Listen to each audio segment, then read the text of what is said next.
Hello everyone, welcome to Limbo. My name is João and today I want to share my conversation with Joriam. So I've met Joriam, I found out about his YouTube channel last year when at the Socratic Experience I had a couple of students that were writing their own books and they were worried about world building and these were fantasy books, okay? So they were worried about world building, character development, etc. And so I tried to find resources to help them, like think about these issues. And I stumbled upon Joriam's YouTube channel, and that was like a huge source of information. Like I sent a bunch of videos to my students because his videos are just out of this world, very, very good quality. And so eventually when I started this podcast, I knew that I wanted to talk with him. And so a couple of months ago, I reached out and figured out that Joriam is actually Brazilian. And so we took a moment to decide if we wanted to record the episode in Portuguese or in English. We ended up going to the English version. And so, yeah, I'm really excited about having Joriam here. His YouTube channel is focused a lot on fantasy and world building and games. And so we talk about his journey, his professional journey throughout a bunch of different areas, his relationship with video games, how did he start to write these video essays, what's something that he took from writing his own book, what are some of the best advices that you could receive as a writer when it comes to the editing phase of your project, and much, much more. It was a delightful conversation. His videos are really, really high quality videos, and I cannot recommend you enough to, after listening to this interview, go on YouTube and check some of them out. Okay, now before you go, a quick word from our sponsors. The first one is, of course, the Socratic Experience, the school where I work on. We're changing the education system by using the Socratic method to teach real skills and develop mastery in our students. You can check us out at socraticexperience.com. Of course, Contexto, the non-profit that I've built that allows for Limbo to exist, and then Limbo, the restaurant that actually gives name to this podcast. It's in Lisbon. If you're in Lisbon, search for Limbo Restaurant and say that João, the old neighbor from upstairs, sent you guys there. Maybe you have a discount, maybe you don't, okay? That being said, here's my conversation with Joriam Ramos.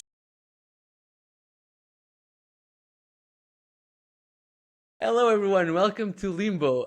Today, my guest is Hello. Joriam. Joriam, thank you so much for being Oh, here. it's my pleasure. Look, I was just saying, like, I'm a huge fan. So I have no idea how I found your channel. But I work in this school where we have a couple of students that have like their passion Right. project, and one of them, like last year, one of my mentees was writing a hmm fantasy novel. And I was like, and she was talking about the world building and all that part, and since I was her mentor, I was like, okay, so let me see if I can find some sources to help her Right. out. And for some reason, I stumbled upon one of your videos. I was like, damn, this is so interesting. I sent it over to her, and I started to follow your channel. And then that's when a couple of months later, I realized that you were actually on Twitter and you knew people that Oh I yeah. also Oh, knew. nice. I was like, what? Yeah. And so I was like, oh, okay.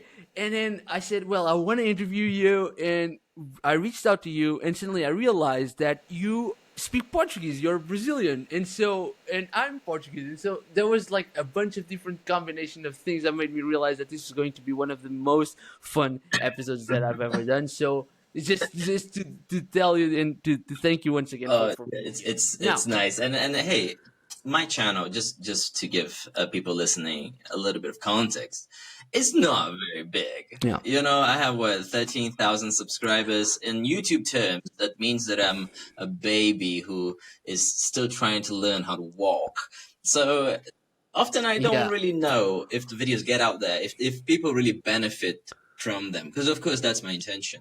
But YouTube is mostly shouting into a really big void. So I appreciate that Yeah. things happen in real life.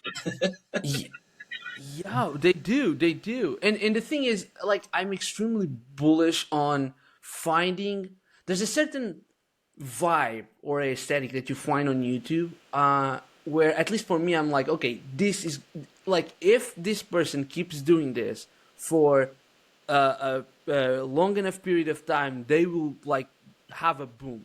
And like, and I was watching your channel, I was like, if he keeps doing these videos, I know for a fact that in a couple of months or maybe in a couple of years, you'll have your But boom, yeah, because your videos are, and like, and just to give you an idea, so I watched a lot of them, and like the overall aesthetic and the vibe and the editing from the first videos to the last ones that you make, like it's you have like a huge growth, like in terms of like the pictures that you use and the transitions between them and the videos and the clips that you're using, like it's high quality stuff. So I'm 100% sure that you're at 30,000 right now, but you'll definitely like will grow the channel for sure, because it's really good content, and that's the thing. It's really I really good appreciate content, it. and I guess that since we're start, yeah, no, for sure. So since we're talking about this, let me start by Right. asking something. How did you decide to start your YouTube channel? So to tell you about my current YouTube channel, that, as you know, is about writing and mostly focusing on a few specific fantasy authors and creators. I need to go back to when I was 20.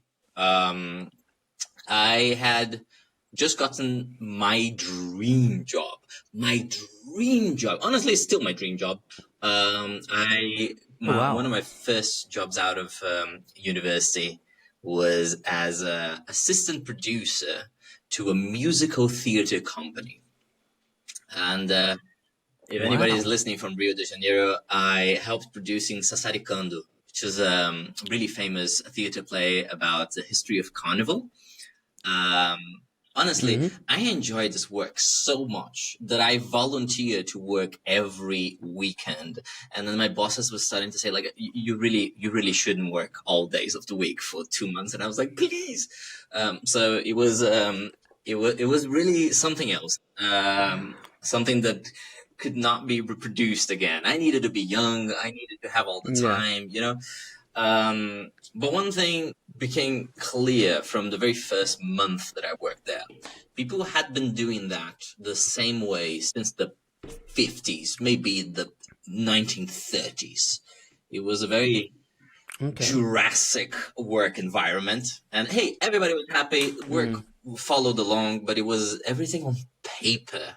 And, I felt that if I didn't do anything, I would enjoy that world very much like I was doing, but I was also going to stagnate and somehow Mm. um, lose that edge that I had as somebody young, somebody just out of university, somebody, an explorer. Suddenly I would crystallize.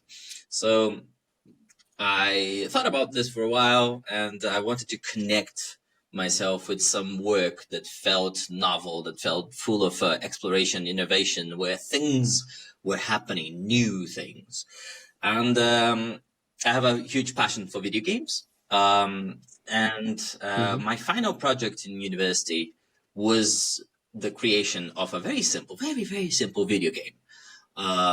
So I thought to myself, well, I have this one experience, and if I don't do anything, I'm just gonna crumble into dust. So I'm gonna teach myself how to make games. And the way I did this was that I started a YouTube channel. This might sound Mm. counterintuitive, but the reality is, all you need is an excuse to learn something. Without the excuse, you won't learn anything. So you put yourself arbitrary goals. Oh, I need to read 20 books a year, or I need to pass this Mm-hmm. contest. And in my case, as I already knew how to make videos, I told myself, I'm going to make one video every 2 weeks about a topic within games that interests me. And this is how I'm going to learn as much as I can about this one topic every 2 weeks.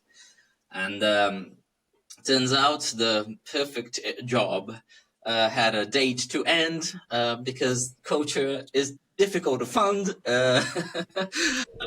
But Yeah. some people enjoyed the channel, and I gotta say, I was learning a lot about games. And I also noticed that the more I learned about games, the more research I did, the more people I met as well. People interested in the same things that I Mm. was interested in. People would message me, or I would be invited to specific meetups or even like house parties. And I was really Mm. enjoying tapping into this micro universe. So even though the theater job was over, I carried on doing that that YouTube channel for a few years. And after that, I had unlocked some sort of skill, how to learn while making videos.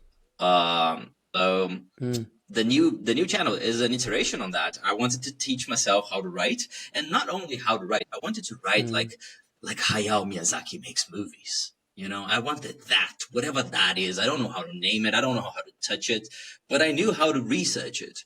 So the YouTube channel is exactly that. Wow. So, okay, there's a lot to unpack there. Like that one, that last line caught me off guard. So, writing as Miyazaki does movies. Like as you were saying, like what? How would you describe that? What's the word that we're looking for? Like when you think about Miyazaki's movies, what words come to mind? It took me years to tell you what I'm going to tell you in 3 sentences, okay? All right? Good. We're good here. Yeah. So the true exploration is an exploration on poetics. If you look at Miyazaki's story structures, they're not particularly incredible. And if you look at other creators who use different structures or different rules for their writings, you can still find some of that really touching storytelling that you find within Miyazaki. For example, my second greatest reference is Terry Pratchett, the guy who writes the whole Discworld. Discworld. Huge fan. Yeah. Oh my god! But what do they do is not really in the building blocks of the story. Is more on is less of the what's and is way more in the whys and the hows. So these people use story structures that are very common, and in many ways they subvert them. So they break the basic rules, but it's because of the poetics, the style of metaphor, the style of comparison, the delicate way that you position the information first in a sentence, then in a paragraph, then in the chapter. There's something there that is very difficult to pinpoint, very difficult to transform into a rule, but it's actually very easy to experience. It's something akin to friendship, or akin to I don't know, spiritual revelation. We can talk here about love and friendship and for I don't know 10 hours, and we will believe that we have found the rules of love, the rules of revelation, but you can't really define it. If you define it, sort of ruin it. So it's my exploration went from somebody trying to understand to somebody trying to feel, from somebody trying to recreate, somebody trying to dive. And sure, I still try to understand. The human brain can't let it go, can't relax. So sometimes I still work with understanding, but more and more I'm trying to feel, be impacted, and give it back. Feel, be impacted again, and give it back. It becomes like not a study of mathematics, but a sort of an emotional tennis match. Yeah. Like, would you say that? So, okay, what I'm hearing, the way I'm thinking about it is like, is this constant fluidity between because if you're trying to emulate like those masters, because it's very fleeting. Like the feeling that I get from watching a Miyazaki movie is the same feeling that I get by listening to some old jazz records.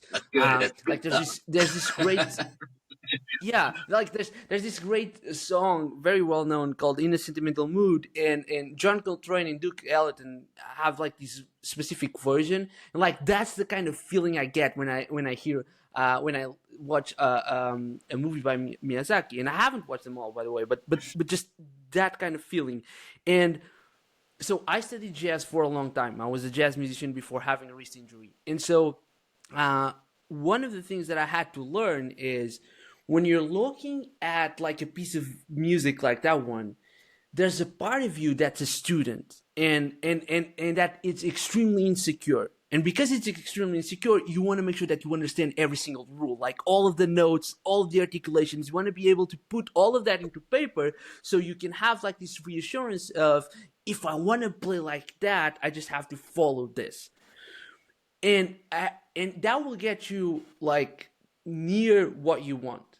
But then the extra element is impossible to categorize or to come up with a rule with. You need to feel it, because you listen to that specific record, or you watch a Miyazaki movie, or you watch like, or you play Zelda, for instance, because I think that that's kind of the same thing, at least for me, the kind of feeling that that shows when I'm playing. And it's just like, you need to let go of the need to try to comprehend what's happening, and you need to feel whatever like the context is inviting you to feel. And in what you're saying, like the idea of feel, be impacted, give it back. I feel like when you talk with the give it back part, I would assume is a part where you try to like actually come up, okay, so I felt this, I was impacted, what are the rules, how am I feeling? And like once I have like some kind of minimum viable rule, I can like make a video or write a tweet or something like that about it, so people can like start to grasp what I felt. Is this like a fair assessment? Yeah, except, well, if you look at my older videos, I definitely talk more about rules. But I've been detaching myself from this idea. Imagine like you get a paragraph, and this paragraph has two types of description. One is a very vague description that leaves it to your imagination, most of it. And then later in the same paragraph, you have a very detailed explanation. So the author really wants you to imagine that thing in a precise way. So put it on screen. I show you the first bit, the vague description. Then I show you the second bit in vague description, the specific description, and then I invite you to feel. Like, how does it feel? How do those things hit you? Seriously, like, experience the emotion, look inside, and try to name your emotion. I feel like this sort of training is what is trying to hit that special thing, the thing that makes those great stories great. So, am I right? Am I wrong? I'm not sure, but one must put oneself on a path of learning, as I said, and this is what. Yeah. And I also love the fact that you're learning to share. It's not because that's one of the things that I loved about your videos is that, and it's interesting because the way I see this is someone that's not like, you don't position yourself as, look, I'm the master at world building and I'm about to explain to you exactly what you need to do. Like, that's not the vibe I get. I get a vibe of someone that's, look, I'm passionate about this. I'm passionate about fantasy. I'm passionate about like this movie or this scene or this TV show or whatever it is. And like, and let me tell you what I think is amazing here. And you do these deconstructions that I find fascinating. So I'll give you an example. Hit me. My and I know that God. we're What's the example? no. Look, it's amazing. So I know that we're going everywhere, but like, but that's the beautiful thing, is that you have so many videos about so many things that I know that we're going everywhere. But so my iPhone screen and my iPad screen both share the same, like I have the same Right. wallpaper, which is Suzumi's Oh, nice. door. Okay, so yeah, and I watched that video on cinema. I really enjoyed it, and you actually have a video on that, and I was like, oh, okay, so I love that movie. Let me see what Joriam Right. has to say about it. And you mentioned, like, early in the video, you mentioned like the way that the director approaches or thinks about abandoned spaces, and that made me that I was like, oh yeah, that makes a lot of sense. And I was even talking yesterday at dinner. I was talking to my girlfriend about doing this interview, and I was telling her about like that view that you have on the video and the way that they approach like these abandoned places. And she was like, yeah, you're right. And so, and when I watched that video, like, my question was, how did you become, how do you become aware of those things? because I've watched the video, I've watched the movie. It didn't like I didn't have a conscious realization of that, but the moment I saw your video, I was like, yes, exactly, that he nailed it. So how do you come up with that Oh man, awareness of these elements in that's different good. That's worlds? good. That's good stuff. Here's the thing. Once you start doing it, and hey, I don't write scripts for movies. I am mostly a novelist. Um, but there's something that all stories share, so it doesn't really matter the medium. You start to be able, little by little. I'm not saying that I'm incredible at this. I have much, much to learn. But little by little, you start to be able to put yourself in the shoes of the person who made the story. So um, I wrote this first draft of a book, and at the end of the first draft, I looked back at all those words and all those ideas, and I realized, oh, this is a story about this, this, and this. Those are the main themes of my story. I want to talk about art, and I want to talk about limitations, and I want to talk about education, and I also have sub themes. Where does those came from? But because it's my story, it's a little bit easier for me to determine. Like, oh, of course, I'm talking Mm-hmm. about wonder, this incredible emotion of wonder, because I have all those experiences with lucid dreaming, and I have experienced that wonder. So I'm channeling this wonder into this story. That's great. Oh, I'm talking about education because I had a really profound experience when I studied abroad that really opened my eyes for new ways of how education could be even done. And I'm channeling this into this story. So this made me Mm-hmm. understand the process very viscerally. I understand it with my body, like how to get the ideas, the experiences that you had in your real life and apply them to a work of fiction. So now I can look at works of fiction and try to extract. I have seen the process. I know how it happens. I know how somebody gets a memory, gets an experience, gets an inner value and applies to a story. So now I can look at stories, and I don't Mm-hmm. want to call dissect them because dissecting means to kill something, but I can sort of vivisect them. And yes, I get it. Your story is about Suzume, for example, among other things, is a story about memory. Is a story about like a Mm-hmm. not forgetting the difficult things of the past. And I can imagine Makoto Shinkai, the director and writer, exploring one of those abandoned places and thinking about the lost memories. And in this particular case, I have similar experiences. I did some urban exploration in Berlin and found some Mm-hmm. newspaper from 1965 or even earlier on the walls and tried to read them to see what were people thinking about. So the Mm-hmm. reality is there's a lot of guesswork when I do those works. I can only base myself on my own experiences when I analyze stories like this. But I understand the process. Somebody had to live something to write about it, you know? And I'm Mm-hmm. just there trying Yeah. to guess, like, what did you live, man, to talk about those abandoned places? Yeah. That's such a good answer.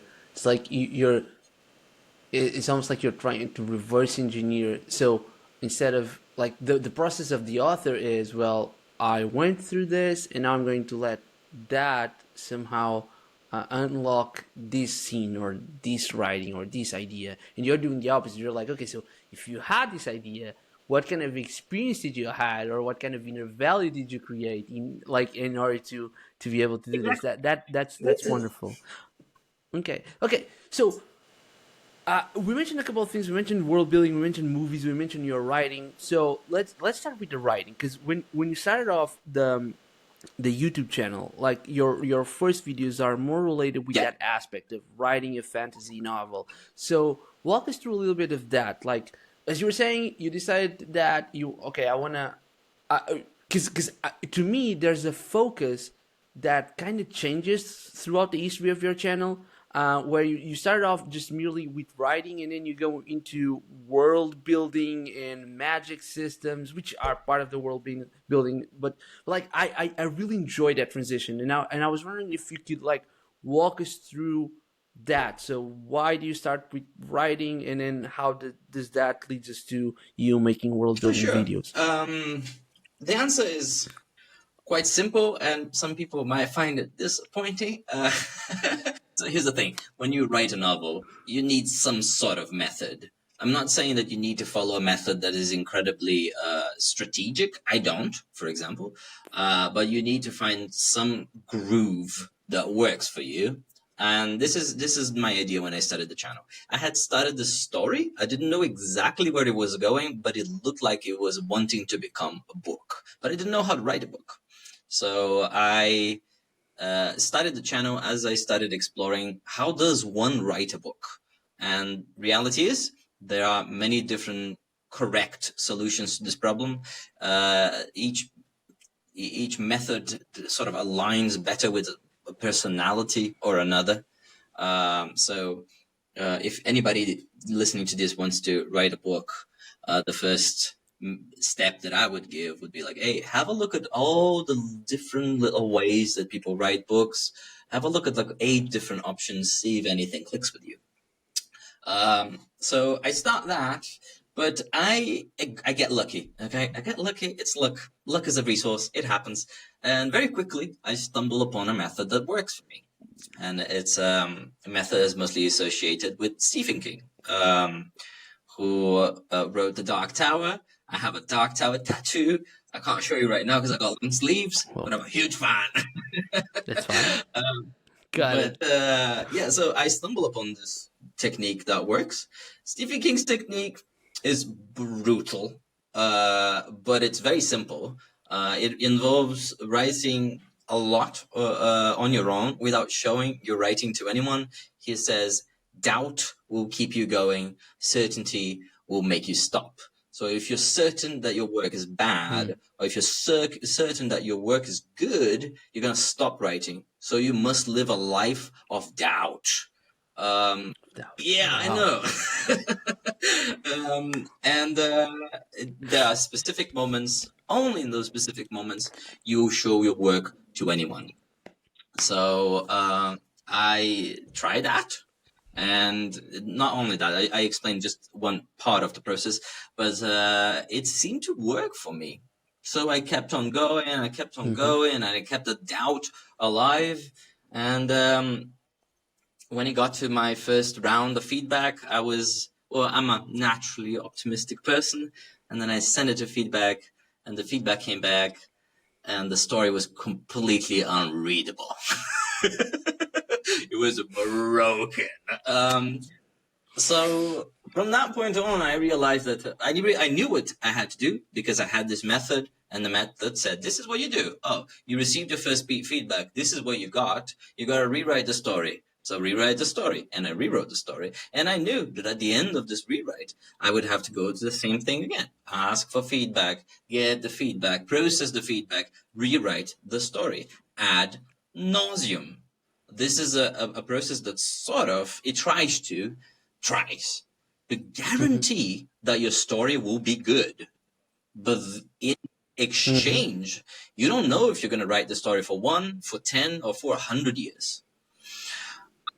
So, since I stumbled upon, That's brutal. I know it's brutal, man. This is my life. I've been writing the same book, the same story for 6 years. I've written more than 500,000 words of the same story over and over and over again. It's almost like trying to create a diamond out of carbon. You know, I'm applying this incredible pressure on the raw materials of my ideas and emotions. You know, but truth is, once this is understood, there's nothing more to be talked about. This is an understood process. I just need to repeat it and repeat it and repeat it and repeat it. So what's the point of a YouTube channel that talks about the same topic on every video? There's just no point. So from the moment I fully understood this, from the moment that I signed up, I'm gonna do this. This is my life now. I had to ask myself, what do I do with this channel then? I can't just repeat myself over and over again. So so then I didn't. So then I thought to myself, hey, what if I try to actually capture those little moments that makes other stories that I enjoy so special? I don't want there are a lot of stories that I admire greatly, but I don't want to write those stories. I want to write like this guy here, like this woman here. How do I get close to that? And then the channel, from a method channel, became a sort of exploration on those little delicate moments to see if I could get close to them. Yeah. So first of all, I think that's a phenomenal answer. Not at all disappointed. In fact, quite the contrary. It makes me like there's two questions that I have. One of them is, how do you deal with that first feedback? Because I'm assuming that, like, if you rewrite the story for like 5 times, the sixth one, I'm assuming, I might be assuming wrong, but maybe it's easier to deal with the feedback than the first one. But like that first feedback where people say, well, your story isn't readable, like, in your case, how did you process that and make sure that that wasn't like a final note for what you were trying to do? I guess again, luck. I got lucky. I'm lucky. I got my family is a bunch of lucky people. I just stumbled upon the right people to do the feedback, and anyway, the stars aligned once again. Thank you, stars. Really appreciate your effort over there. But yeah, so as I said, my first feedback was rather brutal, and it came basically from one person. Oh my god, I talk about Sarah the whole time. Sarah's a friend of mine. She's gonna be in the dedication of my. She's the only person who's gonna have a sort of a title in the dedication of of my book. She is the Hammer of Justice, because she was brutally honest with me. That meant that she wrote things like, I'm not feeling anything in this paragraph. I think I'm supposed to be feeling something. And I'm like, ouch. God damn.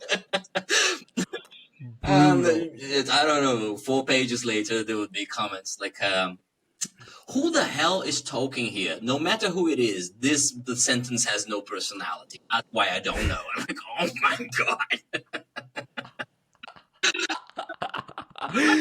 Jesus, Sarah, chill. Whenever Sarah the Hammer of Justice would write, like, I laughed here. I'm like, I'm gonna keep this sentence to the end of time. No matter what. Well, I'm sure this sort of feedback would discourage a lot of people. But I happen to have exactly the personality to deal with this. All of my other feedback givers, they were great, and I did use a lot of what other people said, but they were trying to be nice. And Sarah was not trying to be nice. She was trying to get the book good. And at that stage, I think at all stages, what I really need is this. Since Sarah was already a friend, I didn't need that process to help me engage with her positively. I didn't have to use this feedback process to like Sarah. And Sarah had a deep understanding of that. So she just bashed what needed bashing. And I am incredibly grateful. I always tell everyone they need a Sarah in their lives. She doesn't believe me. She thinks like I hated it, even though I thanked her. I think that Sarah might be the person I most thanked throughout my life. Really, what she did for me was priceless. And now when I always prepare a little guiding file when I ask for feedback. I ask people to be brutal, because it helps. Yeah, and it's interesting. Like, you are lucky, because I feel like a lot of artists or a lot of creatives like need someone like Sarah, like someone that's your friend, and it's not like this random editor in some kind of company that just read your book, or like a musician that's like very well known in whatever place, like someone that's your friend and that you enjoy, and you know that the feedback that they're going to give you comes from a good place, even if it's brutal. It's not brutal to hurt you, it's brutal to help you. And I feel like a lot of creatives don't have that. And because they don't have that, when you get that feedback, you if it's brutal, what happens is you either think that, okay, so this is like fundamentally truth and I need to give up, or they doubt the feedback and said, but you don't understand, who are you, my story is perfect, so I won't move a thing. And like the perfect balance of having like a friend that's actually brutal is such a good combination for all of the creatives. um and yeah, so Sarah and Jorian wants to Oh thank you my once God, again. Sarah, thank you so much. I will send you every single draft I ever make in my life because I need you to completely demolish Yeah. them. Exactly. Okay, so let's go into world building. You go through this writing process. You realize, okay, so I want to be able to capture, like, to understand, like, in the stories that I enjoy, the small elements that make me enjoy them.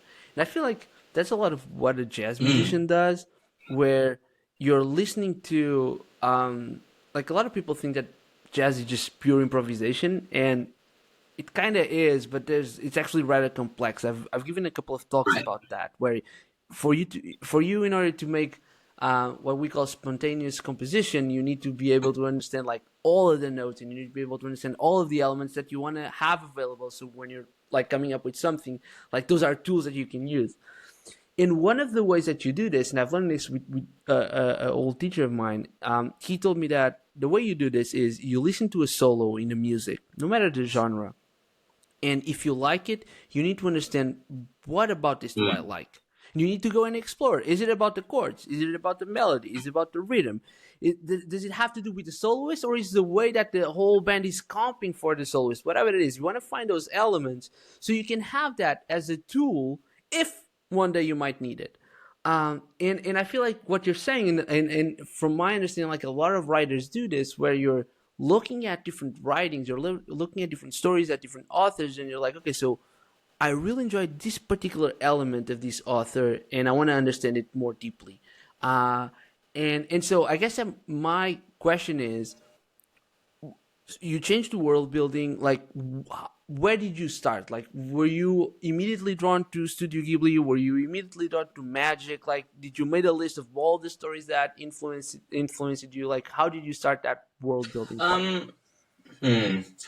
To be honest, world building was something that already interests me, less intensely than nowadays. Now, like I spend a lot of time thinking about this. But it was something that was on my mind. As you mentioned a couple of things, like you probably watching some of the videos of the channel, you know that I played Magic the Gathering for a long time.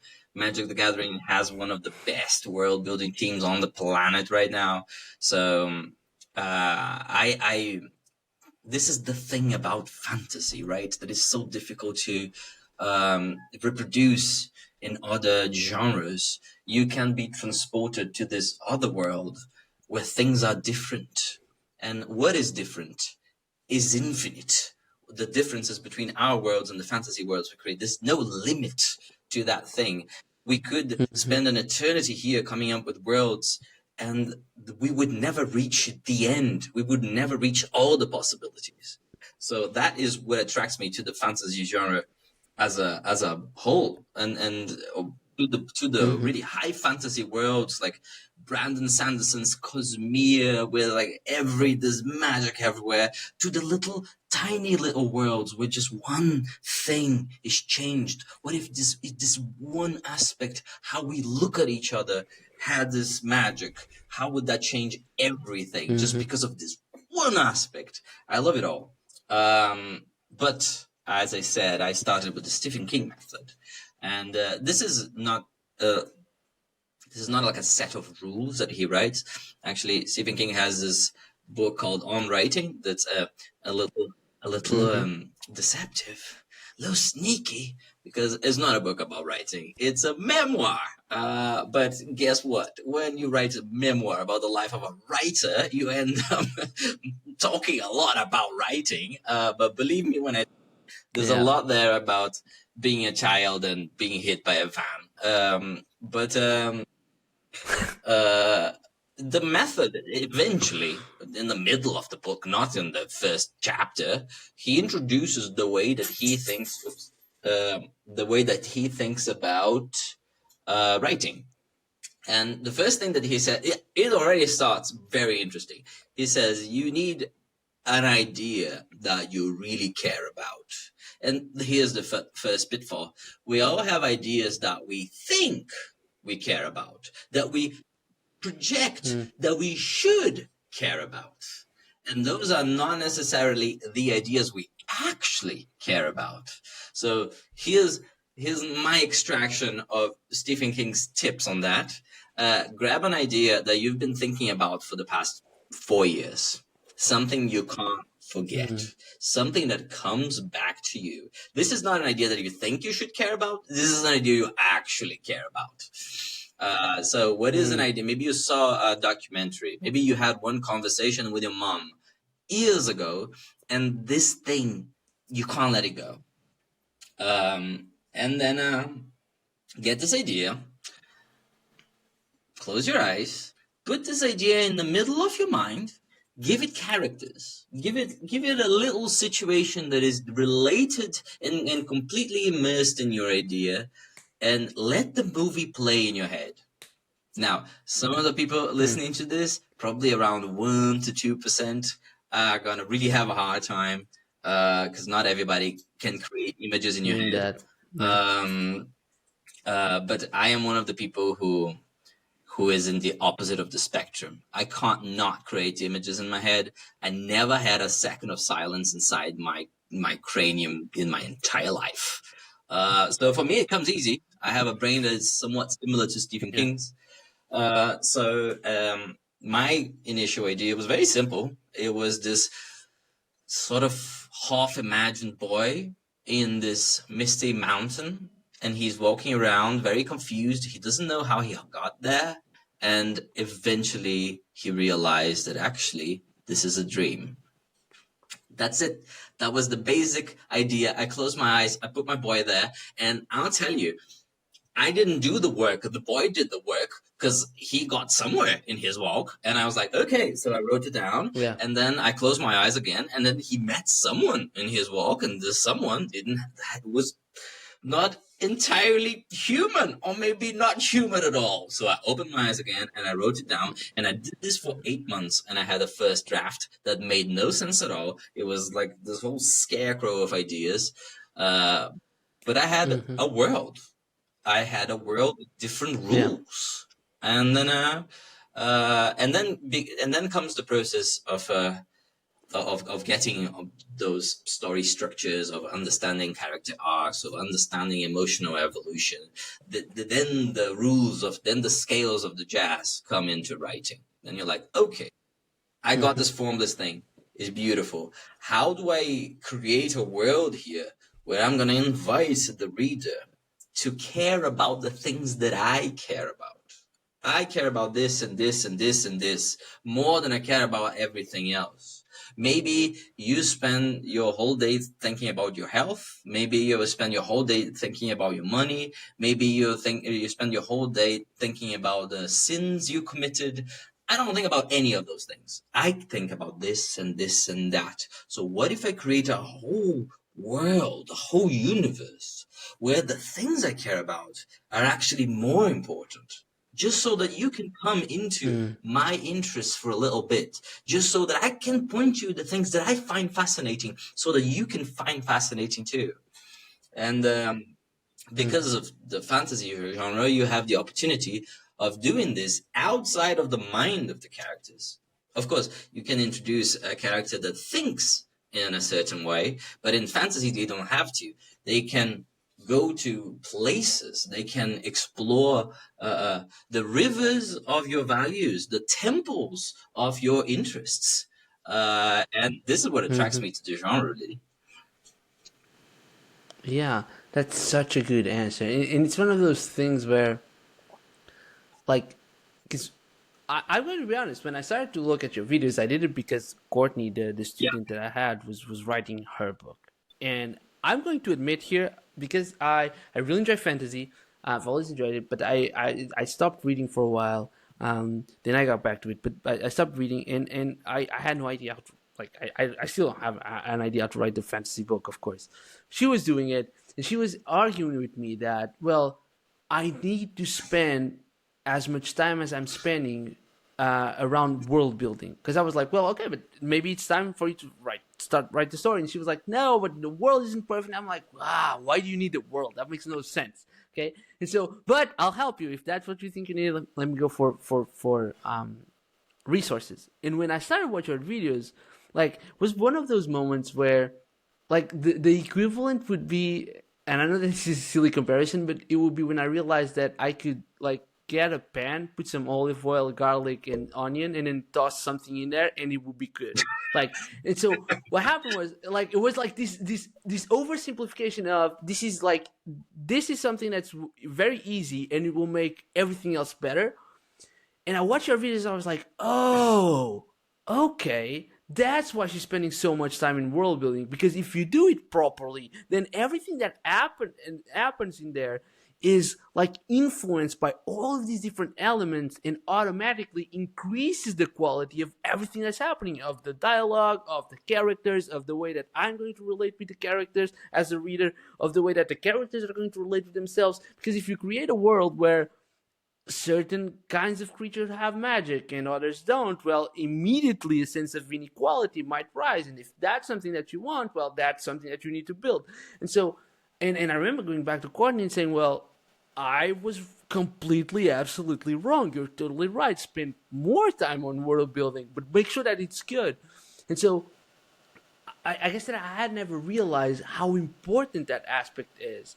And I don't think that I still don't, like, when I watch stuff, like, the proof is, I look some of your videos and I'm like, okay, I've watched this TV show, or I've played this game, or I've watched this movie, so I know what he's going to talk about. And then I don't, because you deconstruct the worldview, the world building in there.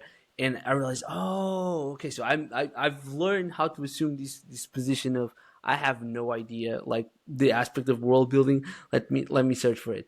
But yeah, it's so interesting that it's such an important element, so that everything else works better. Well, here's the thing. For fantasy specifically, world building is Yeah, sort of crucial if you want to stay in the genre. Then there are other genres. For example, last year I read a book called The Utopia Avenue by David Mitchell, and it's not a fantasy book in the slightest. It's more like a historical fiction focusing on that music scene in rock and roll in the 1970s. There's a lot of world building there, because the club that the people went to, which existed, needs to be constructed as a space. Like the grimy little gigs that they did when the band was not famous, compared to, like, going to the TV shows with, like, a bunch of people screaming all the time. This is all world building. You're creating this emotional space. The advantage of fantasy is that there is this freedom for you to connect your ideas with the spaces of the world. So, yeah, hey, let's make it like here's a quick sketch of a world, because you mentioned your the way that you think about jazz, right? And let's say that you wanted to yeah. write a novel. And sure, you can write a novel about a jazz musician and you can only talk about jazz. But let's turn it into fantasy. Let's see if people who have no interest in music at all can still interact with the ideas that you care about. So in your world, there are certain academies. So you create this place of, like, a learning, and you connect it. Even the word academy has this thing of, like, you will have exams, you will have methods, you will have a curriculum, and the academies have different colors. So if you want to use the tool from that magical academy, if you want to use yellow magic or magenta magic or cyan magic, you need to go to the academies. You can't really escape them. So you go and you learn, and you're this character. You present this character who really enjoys yellow magic and doesn't value the other colors. And then he sees people jamming, And jamming in this world is making magic together.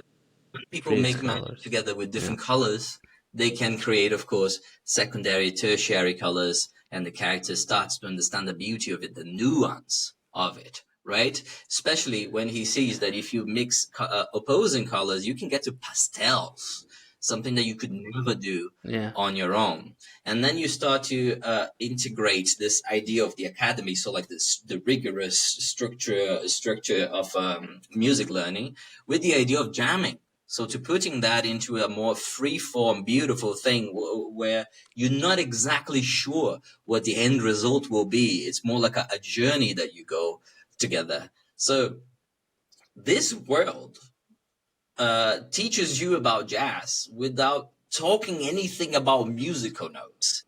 There's something that you can always do with fantasy, you know? And this is just one idea. You can, in the middle of this world that's about jazz, you can sprinkle your ideas about parenthood. You can sprinkle your ideas about like Yeah. the future of democracy. Nothing stops you from mixing and matching those different themes. That's why you go to a Makoto Shinkai movie that is this Suzume we were talking about, that is about romance and like it's a story about like finding yourself without finding yourself as a duo with none of the parts giving too much of the not say this. The identity. Uh, they both continue to be themselves perfectly, but they can still be a duo. So this is, you would imagine that this is not a story about memory and abandoned places and fighting, you know, but there are other ideas sprinkled over there. I find this remarkable, really. That was fascinating. You just blew my mind. The way you were able to, like, the speed that you were able to think about that story, and I was already imagining like a bunch of variations with it, and that was amazing. I'm not gonna lie, Jorian. I've been recording podcasts for a while, and this was probably one of my favorite moments in the last, I don't know, like 15 episodes that I've recorded. This was I'm amazing. gonna Okay, make a writer, so João. I'm gonna uh, make a writer. yeah, well, I mean, for the first time in my life, I thought, well, I was like, should I write this book? Like, so you're planting the seeds.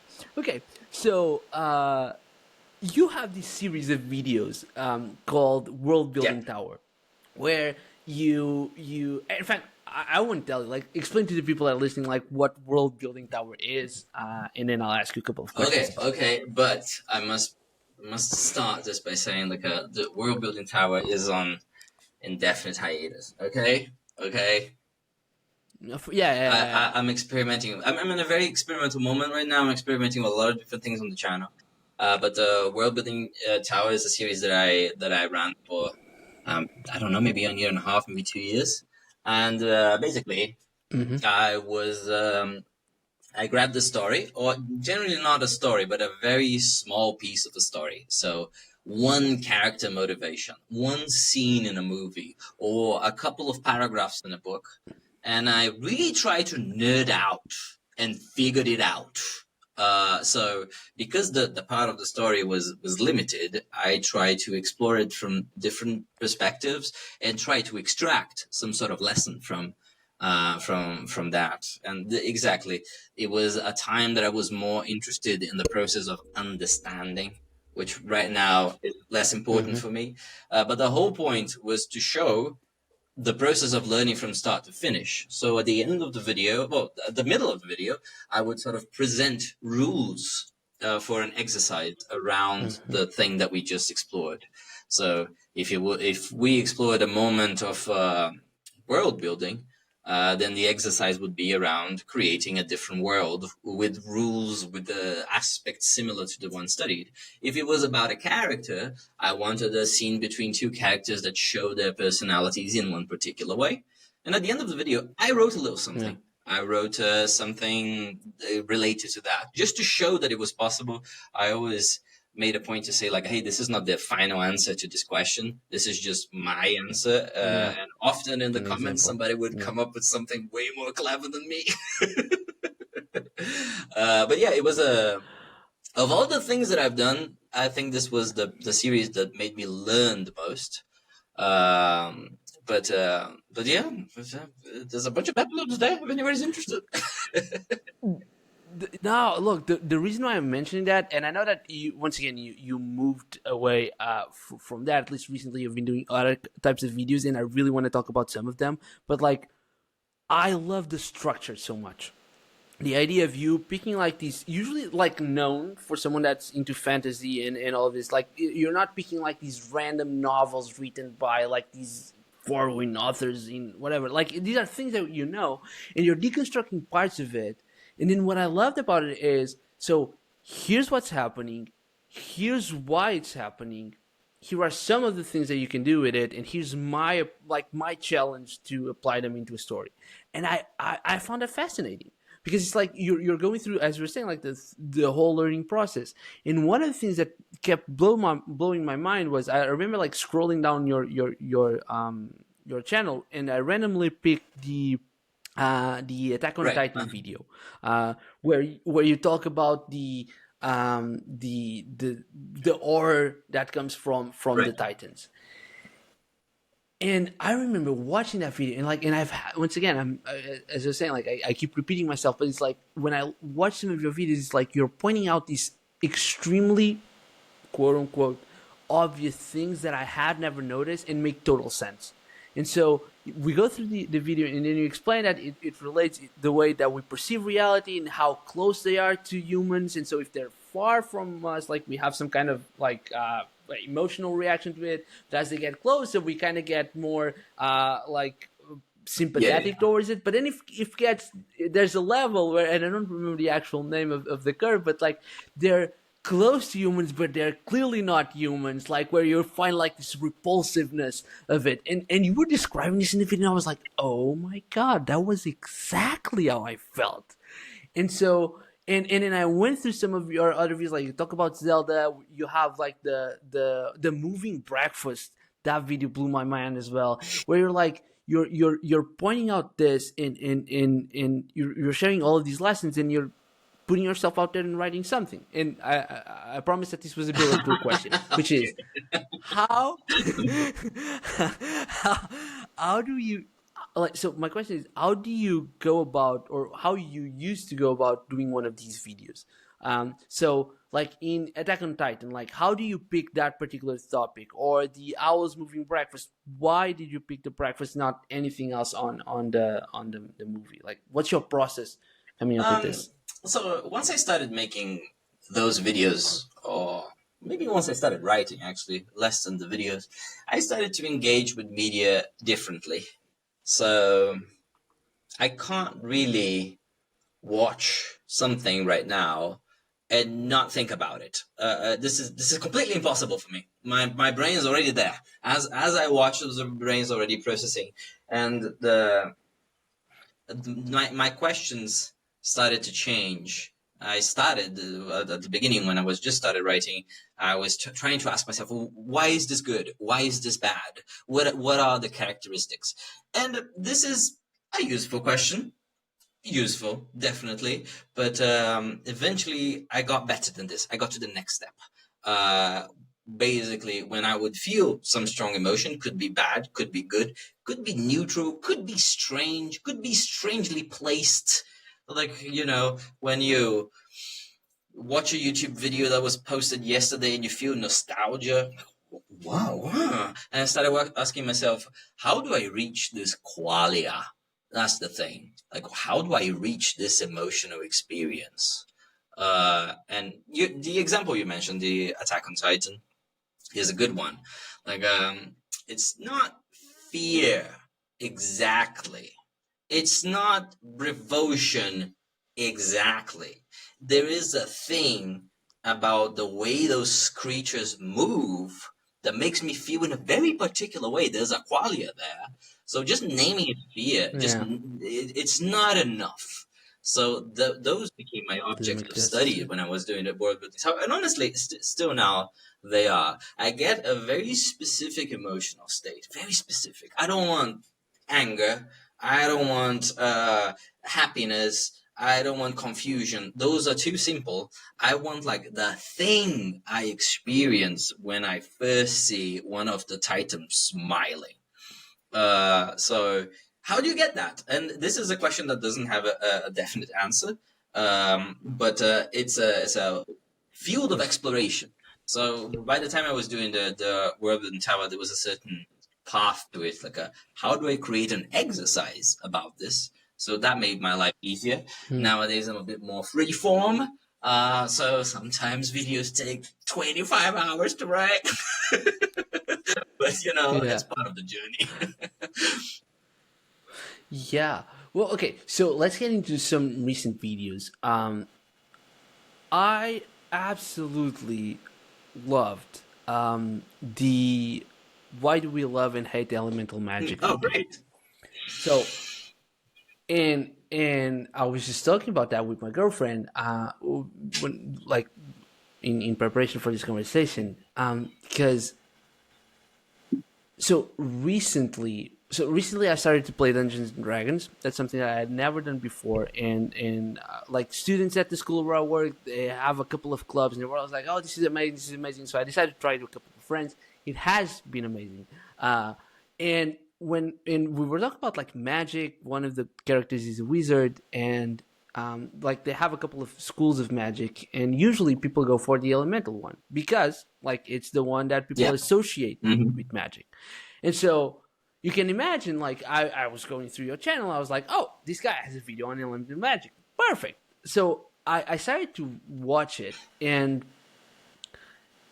I absolutely love the points that you made there. In fact, I'm going to allow you to go through that. But I think that I would love for you to start by defining like what are hard, hybrid, and soft styles of magic, and then like explaining the overall thing around why elemental magic sometimes is portrayed wrong in novels, games, and all of that. There's a couple of ideas, and I mean in all genres. So my specialty is fantasy, but I can easily see in other genres. But there's a couple of ideas that they stick. I'm not sure why is this idea over others. If I really look inside my heart and I think, why is transfiguration, like people becoming giant spiders or people growing wings, why is this less explored than people shooting fire and lightning from their fingers? I have no idea. In my mind, they look as magical as one another, and they definitely, both of them exist out there in the world. If you want to find stories about werewolves, or if you want to reread Animorphs, sure. But there's so many stories about people shooting fire from their fingers. So I wanted to give it a look. Like, why? Why? I love fire going out of people's fingers. Don't get me wrong. I just as much as the next person who grew up with Pokemon. But there must be a reason, right? Turns out it doesn't. But there's something about the way people build it. I think sometimes a work of fiction becomes so incredibly influential that it's really hard to imagine that genre without the existence of that work of fiction. So clearly, for the fantasy genre, it started with Tolkien, but Tolkien is a little bit impenetrable. Tolkien's not for everyone. I love it. I think you're gonna love it too. But you know what everybody can love? Dungeons and Dragons. Dungeons and Dragons got some Tolkien ideas, a couple of them, and said, Yeah. why don't we make this in a way that is enjoyable for everyone? So if you look at elemental magic in Tolkien, it's obscure and difficult. And like, sure, there is a special flame that Gandalf can use in very specific situations. But then when you look Yeah. at Dungeons and Dragons, it's a handy spreadsheet. And like, it's a Yeah. spreadsheet that says if you play for more hours, your fireball grows larger. This is just so incredibly accessible. Like this idea, like I am becoming a powerful wizard. So instead of shooting 2 lightning bolts, Yeah. now I shoot 3. There's something brilliant Yeah. about this. Like, congratulations, folks. Whoever came up with this first was an absolute genius. To the point that it's difficult to imagine the world of fantasy without this kind of magic. Without it. Exactly. Yeah. So the reality of that video is that I was playing a game. I am sorry to all the Genshin Impact players. This is just my personal opinion. Okay, it's not the reality. It's just me. You can disagree with me. You will not be wrong. But I was playing this game called Genshin Impact, and the first 100 hours of the game have atrocious writing. It's just real bad. Just real bad. I changed the voice acting to Japanese because I didn't want to hear people say those horrible sentences. But I still played it, and I still found it fun. And eventually, I realized that I was mentioning good things about this game in conversation, about the magic system, about the way they use the elemental system, that didn't feel like all those other stories, that felt like a fundamentally different from Dungeons and Dragons and Pokemon and those other ideas. And I wanted to say, like, how did this magical element keep me playing this game that has like writing that I hate?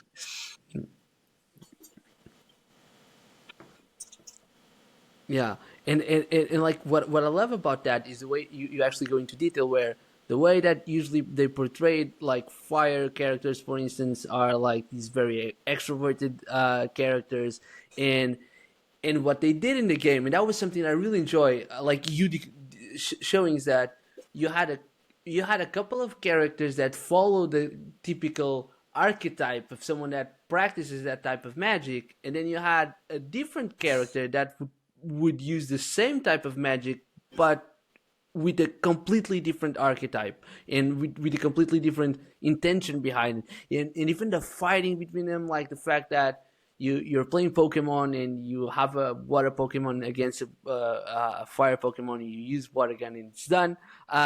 Whereas like in there, instead of thinking about it, they think about the combination of different elements and how that what kind of outcome comes from that. Which, by the way, I just realized is something that a couple of minutes ago when we were talking about like the jazz aspect, you also mentioned it. And I think that it's kind of a theme that you mentioned, where instead of seeing things facing each other, instead of them like being contrary, it's like, okay, what's the third thing that comes out of junction these two things, right? Like you're talking about the colors, and now we're talking about the elements.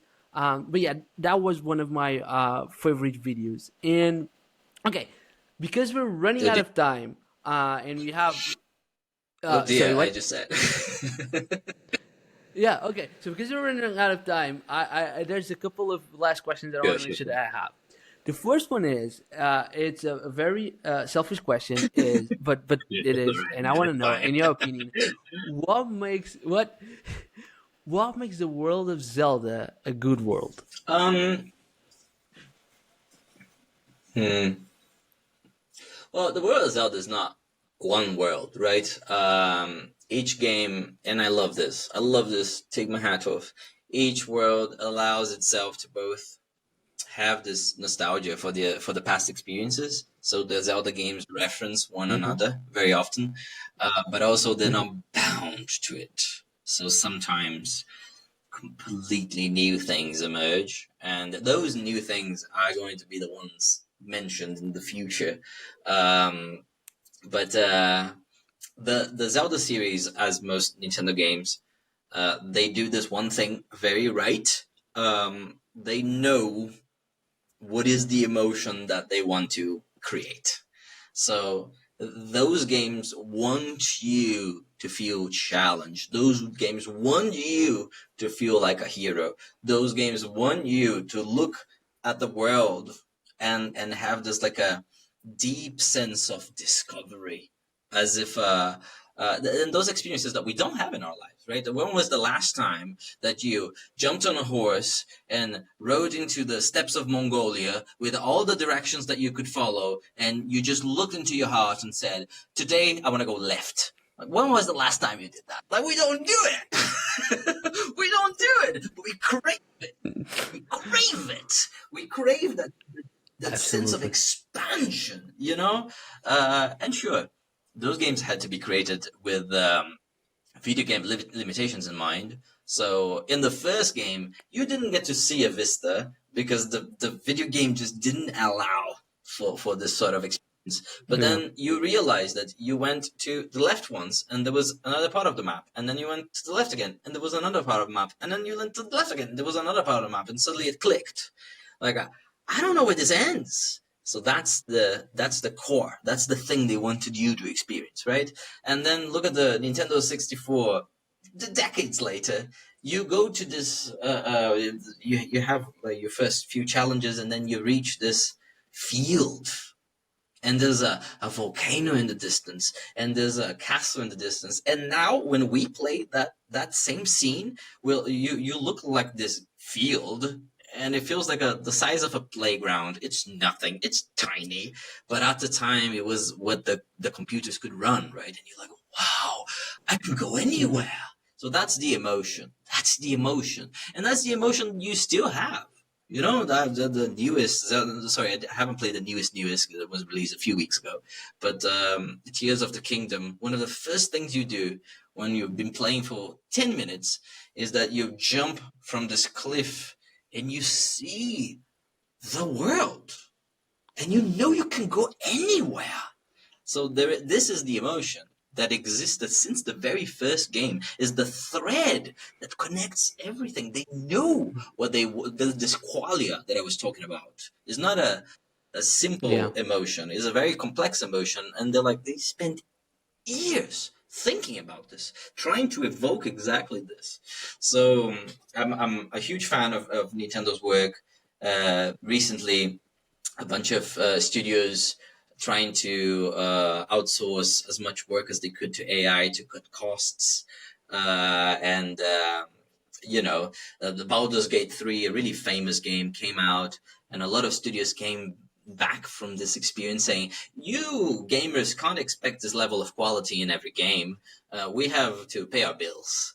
So there's a lot of this attitude in the game world, but not on Nintendo. Nintendo tells us, hey, it's going to take years, but when we release the next Zelda, it's going to be fucking good. Yeah. No, that's such a great answer, and I also believe that the expansion is like the quality that Zelda is looking for sure. Okay, 2 last questions. First, one related with world building. The second one related specifically with your YouTube channel. Which one of them you wanna answer first? Give me the world building one. Let's go.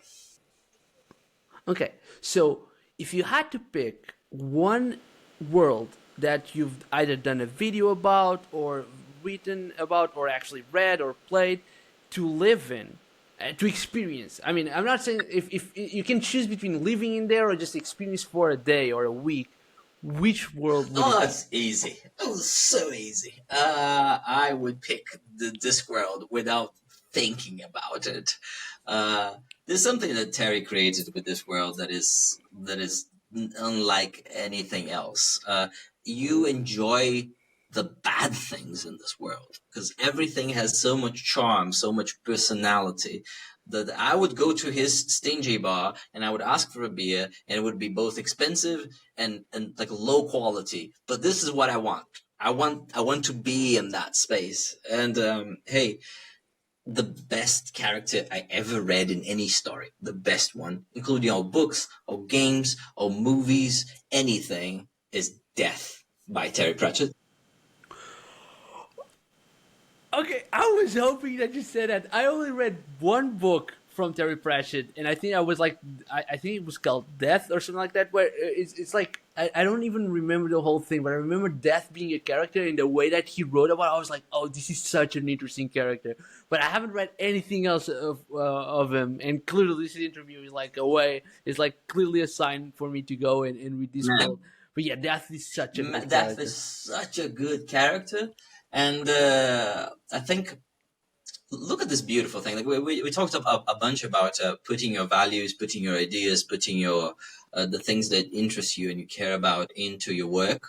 So Terry creates Death and gives Death a voice, gives Death a duty, gives Death desires. And how would you create your death? How do you feel about death? How do you feel about the finality? So Exactly. this man makes death the most compassionate character in all of his series. Like, how could you not want to live in a world designed by Terry Pratchett? How could you not, if even the act of dying is an act that comes with compassion? So yeah, easy. Yep. Great answer. Great answer. Thank you. Okay, last question. I guess it's kind of divided into two. The first one is, what's your favorite video that you've ever made? Uh, and the second one is, what can we expect from your channel in the future? Mm, In the near future, I would say. mm, mm, um, let me get the title of the right video for you, because the titles are added I last, so I keep forgetting them. I feel like I'm getting better, so I feel like my latest videos are actually my best videos. really enjoy Hogwarts versus Oh, Ravnica, by thank the way. you. Great video. The last one you published. And I'm gonna say that my favorite video is actually not one of the most watched of my videos. There's a video called Building Universes for Fun. Uh, and I don't know. I talk about the more abstract aspects of the craft there, just like I did here with you. So it makes sense that it attracts Okay. less people. Most of my videos, somebody is interested in a franchise. So if you're interested in a Spirited Away, you'll watch my Spirited Away video. If you're interested in Zelda, you're gonna watch my Zelda video. Only rarely I make abstract videos, but I do enjoy it. I do enjoy it. I get to talk about like those beautiful experiences that I live as I write. So it means a lot to me. Okay, perfect.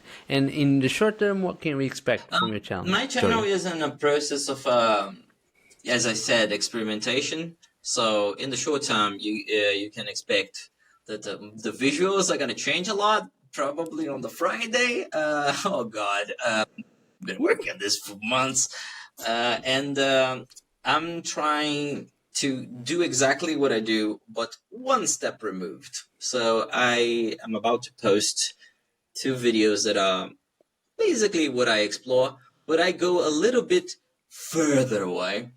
So this week I'm going to Okay. post a video about Turnip Head, a very beloved character from Howl's Moving Castle, and I'm going to do the Okay. analysis that you would expect me to do, like trying to extract that qualia that makes this character so beloved. But then I'm going to talk about Zen Buddhism and connect Turnip Head with that, and I will address it and say like, hey, it sounds far fetched, I know, but like follow me here.